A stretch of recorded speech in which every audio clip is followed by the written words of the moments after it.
This fight between Cain Velasquez and Junior Dos Santos is the end to the most exciting trilogy in UFC heavyweight history.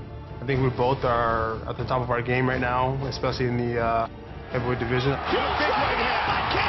In the first part of the trilogy, Cain Velasquez came into the fight as the champion. We all knew about Junior Dos Santos' striking prowess, his knockout power, and his speed, and he went out there and utilized it immediately, knocking out Cain Velasquez in the first round. The new UFC heavyweight champion. In that time, Cain was undefeated and was good to be the first guy to beat him, you know. And now I think it's going to be even better to beat him again. He is the only guy to ever beat me. He beat me once and that's it. That's all he's getting. In the second fight, Cain Velasquez came in looking like a completely different fighter. He was determined to get revenge against Dos Santos, and he did exactly that for 25 minutes straight, showing that he is perhaps the most well-conditioned fighter we have ever seen in the heavyweight division. I'm an aggressive fighter. You know, I'm always in your face. I'm throwing something at you, whether it's the boxing, whether it's the kickboxing, whether it's the wrestling. I'm always going forward. Although Cain Velasquez comes from a very high-level wrestling background, he puts together some of the best combinations that I've ever seen, and I'm not sure Junior Dos Santos really respected those striking skills in the second fight. Wow! I'm trying to throw everything at him. You know, when he thinks I'm going to box with him, that's when I'm going to wrestle with him. When he thinks I'm going to wrestle with him, that's when I'm going to kickbox with him. So I'm going to do everything. Junior Dos Santos showed an amazing will, determination, and heart in that second fight. He kept on coming and looked for a way to win that fight against Velasquez. He came up short that night, but you could see he truly has the heart of a champion. All the time I'm going to give my best. Even if I'm having hard times during the fight, I'm going to try to finish the fight. He did an excellent job of defending the takedowns. He did an excellent job of getting back to his feet throughout that fight. That was tough for me, but I learned a lot from that, you know, and I'm coming better for this rematch. He needs to stay on his feet, thwart the wrestling attempts of Cain Velasquez, and when he has his chance, he needs to look for the knockout. Yeah, right on the button. I'm more powerful than Cain Velasquez.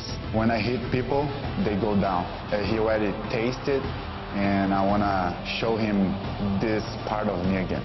I still know what that feeling is like, and I don't want that feeling back again. I want to hold that belt. I want to keep that belt, and I want to stay on the top of the totem pole. Still UFC heavyweight champion. He's getting better all the time, and I'm working hard to do the same, you know, to get better and show him who is the real number one, who is the real champion. We are here to make history, and I am going to go home with my belt. I'm not sure how it'll be remembered, but I am going to come out on top. There is a lot of bad blood between Roy Nelson and Daniel Cormier. They've been going back and forth on Twitter. They've argued back and forth. They both really want this fight, and they want to knock each other out. I wanted to fight with Roy Nelson because of all these things that have happened outside the cage. He called me Uncle Tom. He said he wants to beat me up for Uncle Dana. He doesn't want to do it on his own. He wants to do it for somebody else. We got to fight now, you know, so you can say whatever you want. At the end of the day, you'll respect me for what I can do. I don't try to harvest any emotion, like I was like, oh, I gotta be mad and hate this guy. Like, but if you piss me off, I have no problem actually hitting you a little bit more than normal. He has to go in that cage October 19th knowing that he can back up everything he said, and he can beat me, which is something nobody has proven they can do yet. Not only is Daniel Cormier undefeated in 12 fights, but from the very beginning, he has been thrown in there against unbelievable fighters, and all he has done is win. The years that I was completely set on my goals in wrestling, I was 4th in the world, 5th in the world, and 3rd in the world, you know, so it doesn't matter who's standing across the cage from me, I can get through just about anything. Cormier is a guy who has shown excellent skills both on the ground and with his striking. I think I hit a lot of the guys I fight because I don't stop punching. When they're done punching, I'm still punching. Daniel Cormier wants to get a win and stay undefeated in the UFC at heavyweight before he moves down to 205 pounds. Win or lose, I'm going to 205. I know Cain's going to be the champion for a while. So I would love to be pursuing that belt, chasing that belt. I wouldn't be where I am today without Cain. Why would I ever want to try and hurt him? Why would I ever want to try and take his belt? That's stupid. You don't do that to someone that actually helps you as much as he does. Roy Nelson wants a shot at the belt at heavyweight. Beating Daniel Cormier will really make him a contender again in that division. I'm one of the only guys that can wrestle, knock you out. I got jiu-jitsu. I have a complete forte when it comes to what mixed martial arts is all about. He has one-punch knockout power, and he's going to look to test the chin of Daniel Cormier in this fight. If I can punch him in his face and knock him out, that's great. But if I can't, I take it down, beat him up from there, that's great too. In no instance will there be a time where we're going to be stand-up fight and then Roy Nelson takes me down. I'm going to be more agile. I'm going to be faster. I think you're going to see him plodding forward and me just moving around popping him. I just want to go in there, throw one punch, and then he goes down. I just want to fight for the belt. I know what's in my cards. I'm going to beat Roy Nelson because I'm better than him. I don't believe Roy Nelson's time has passed him. I just believe that it's my time to be at the top of the sport. This fight between Gilbert Melendez and Diego Sanchez is a fight between two of the best 155-pounders in the world today. Him and I are two guys that rather get knocked out in the process than run for the day. This fight is going to be a war. Both of these men have fought for the belt at 155 pounds in the UFC. Both have very similar styles. Both are extremely aggressive, and realize they win puts them back on that path to fight for the title again. There's a lot at stake for me in this fight. Definitely my career, my legacy. I'm one impressive performance away from maybe getting that title shot. I really feel like the fans have motivated me. You know, they made me believe that I am the champ.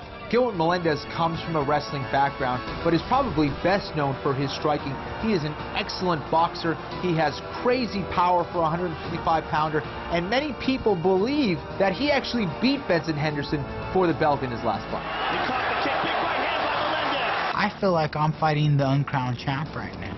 I haven't lost for a few years. I went like 7 in a row winning, and that was my first loss. But on that loss, I got more credibility than ever in any of my fights. So a lot of good came out of it.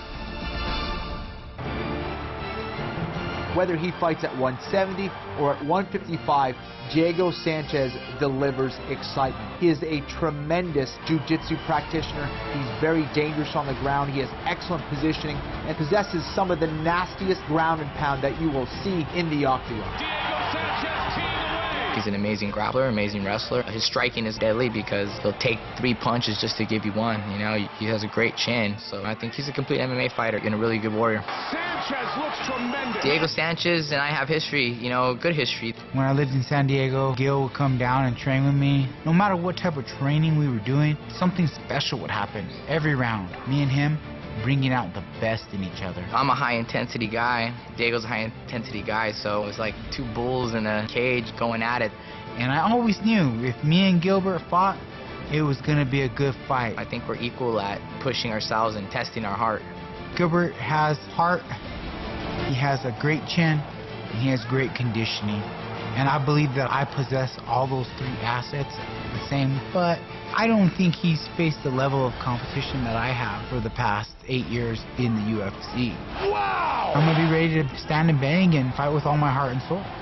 I think Diego knows he's not going to have much of a choice but to strike it out with me. I'm going to hit him right in that kisser, dude, and we'll see where it takes it. Diego's really good fighter, but I think I'm one of the greats, and I think that'll be the difference. Not only will I defeat Gilbert Melendez, I will dominate Gilbert Melendez. I'll be ready for his striking, I'll be ready for his wrestling, I'll be ready for his grappling. Bring whatever you got. Cain Velasquez, Junior Dos Santos for the heavyweight championship. He's hurt. Cain goes down. The new heavyweight champion. This is the real Cain Velasquez. I'm gonna come back and take my belt again. Big right hand by Velasquez. Velasquez down. Cain Velasquez. The timing and the power of Junior Dos Santos. Finally, they will settle the score.